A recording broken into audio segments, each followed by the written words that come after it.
saya Lisa Amfida. Selamat pagi semuanya.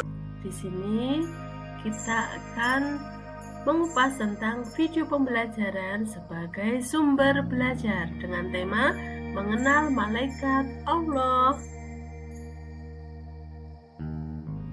Baiklah, kepada murid-murid yang budiman, marilah kita awali dengan bacaan basmalah.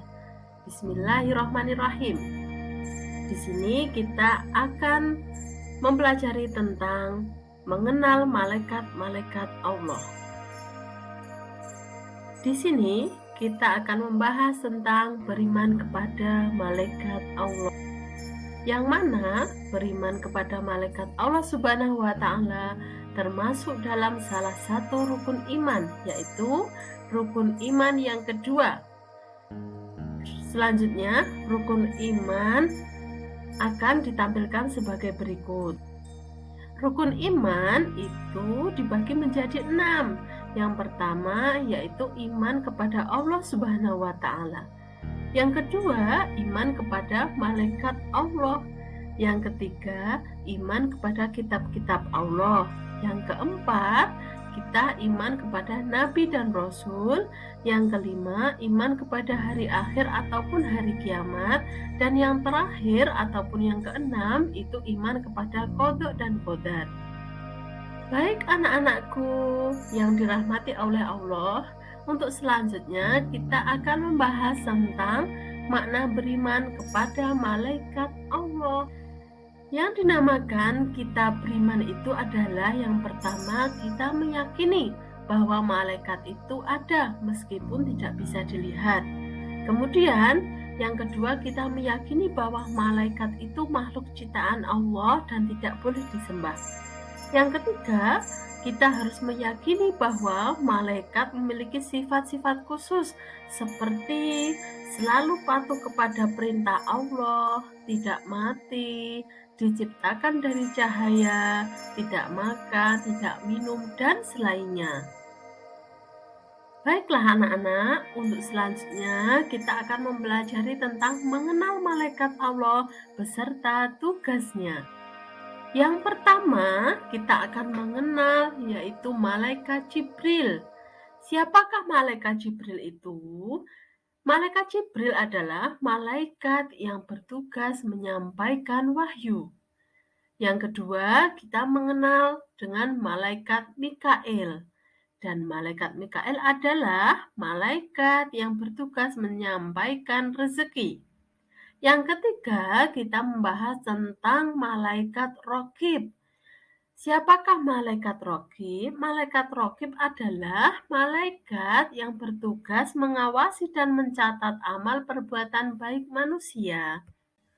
Yang keempat, kita membahas tentang malaikat Atid, yaitu malaikat yang bertugas mengawasi dan mencatat amal perbuatan buruk manusia.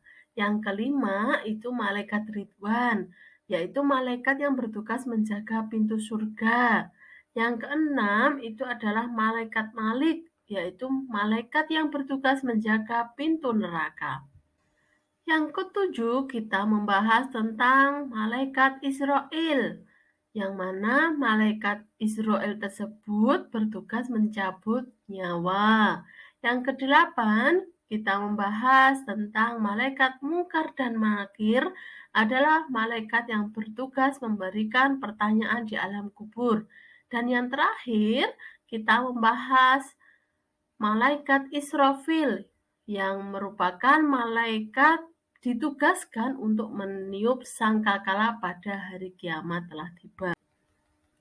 Baik anak-anak, setelah kita mengetahui malaikat beserta tugasnya, nah untuk sekarang kita mencari tahu tentang bagaimana cara kita menerima malaikat Allah.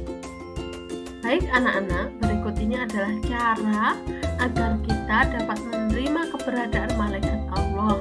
Yang pertama, itu keyakinan yang pasti bahwa setiap kita itu takut dan ingat kepada Allah. Karena apa? Ada malaikat yang mencatat perbuatan kita dan Allah akan membalasnya. Yang kedua, banyak mengingat kematian. Yang ketiga, kita gemar melakukan perbuatan yang pelakunya didoakan para malaikat Allah.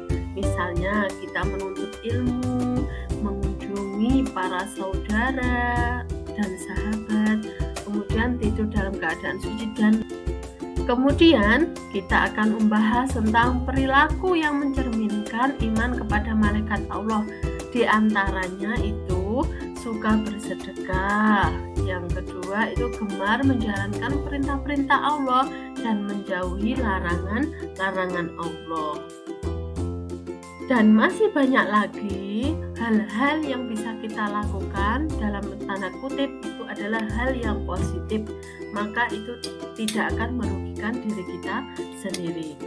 Cukup sekian dari Ibu, apabila ada kurang lebihnya mohon maaf. Wassalamualaikum warahmatullahi wabarakatuh.